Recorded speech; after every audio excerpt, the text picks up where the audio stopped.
Okay, it is Tigger again, and I wanted to do a little follow-up video to the last video because there were some questions about these reproductive bins that were posted in the comments, and I just want to give you my 2 cents as to what I think the answers are, and that's prefaced with, I don't know everything about worms, and I am learning as I go, the same as all of you are.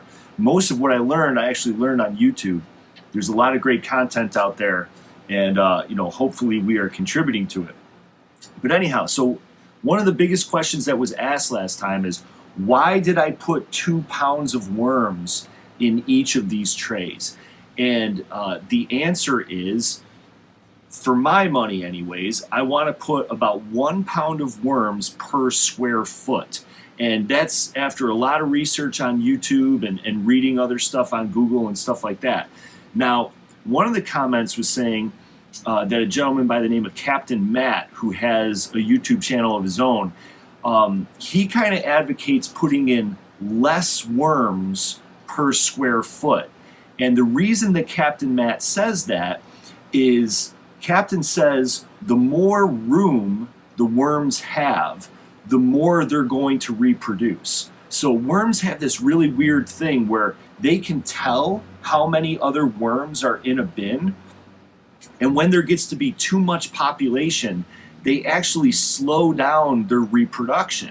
And so if there's less worms per bin, those worms are going to reproduce at a greater rate. Okay, fine.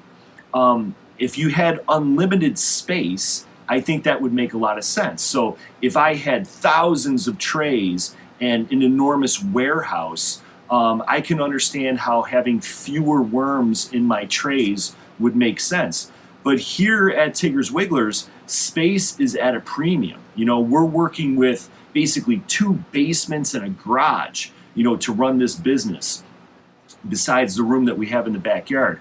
And so space is at a premium. And so what I'm trying to do is maximize my reproduction per square foot. I'm not trying to maximize my reproduction per worm, okay? So I think what Captain Matt is saying is correct, and firstly, Captain Matt knows more about this stuff than I do, okay? And that's just a fact. But for what I'm trying to do, I'm not trying to maximize my reproduction per worm. I'm trying to maximize my reproduction per square foot. And so there seems to be some consensus. Gaetano from Northeast Worms, also the guys at the Urban Worm Company, and a few other people that I really respect, they all say about 1 pound per square foot is best for business practices, okay? And I agree with them at this point. I have experimented both ways. I've had more worms per tray, and I've had less worms per tray, and it really seems like that 1 pound per square foot is about the magic formula if you're trying to maximize your economic production in terms of your most worms per tray. All right, so that's why I'm doing about 2 pounds in each of these trays, and I would encourage everybody to experiment. See what you think works and contribute what you've learned to YouTube so that we can all learn with you. But that's what I've figured out so far. The other thing I wanted to talk about is when I got into this business, I was super excited because a lot of people were saying that your worms double in population every 6 weeks, and I was like, wow, what kind of a commodity, which worms are a commodity, what sort of a commodity doubles in population every 6 weeks? And when I started doing this, I would have a bin like this, and I would come back in 6 or 8 weeks, and it didn't seem to me like the worms had doubled. Like it seemed like, okay, maybe I had a few more worms, but it didn't seem like they had doubled. And that's because the worms do double in population every 6 weeks, but they don't double in weight. And so what I mean by that is worm babies are really, really small. You can kind of barely see them, all right? When a cocoon hatches, A cocoon is the size of a BB, basically. And when a cocoon hatches, there might be 3 or 4 little baby worms in each cocoon. And so you can barely see a baby worm after it hatches from a cocoon. So I think it's true that after 6 or 8 weeks in one of these bins, you have doubled the number of worms. But those worms are so tiny that you barely notice it in terms of the overall worms that you're looking at, okay? So they don't double in weight. You know, if you put 2 pounds of worms in here, you're not gonna have 4 pounds of worms in 6 weeks. That is not gonna happen. If you put 2 pounds of worms in here, you know, you might have 2.5, maybe 3 pounds of worms 6, 8 weeks later. But it's not gonna double in weight every 6 weeks. It does double in population though, again, because those baby worms are so darn small. And it takes a baby worm, I think it's like 8 to 10 weeks to become a mature adult.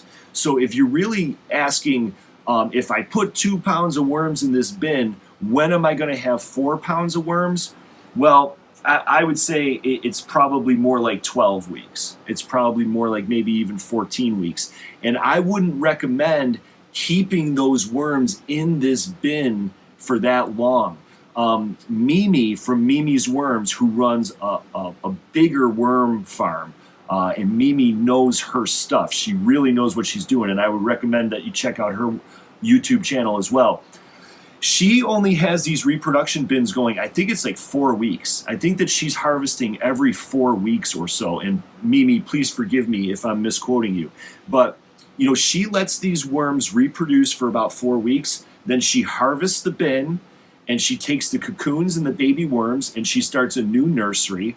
And she takes the adult worms and she uses them for other purposes, whether that's selling the worms or whatever else she's going to do. So I would not leave the worms in here for 12 weeks, you know, and I would not expect the population to double in weight every 6 weeks. You've got to almost pay constant attention to these bins. They require a lot of love and a lot of care. And if you do that, you're going to find a lot of success. If you just let your bins sit around, you're going to have problems and you're not going to get the reproduction that you're looking for. And so I think that's about enough for right now, and I hope everybody's doing really great. Thank you guys so much for watching these videos. I've been noticing we've had a lot more subscribers and a lot more views. I really appreciate it, and please leave comments. Let me know what your experiences are. Let me know if you have questions, and I will do my very best to answer them. Thank you very much.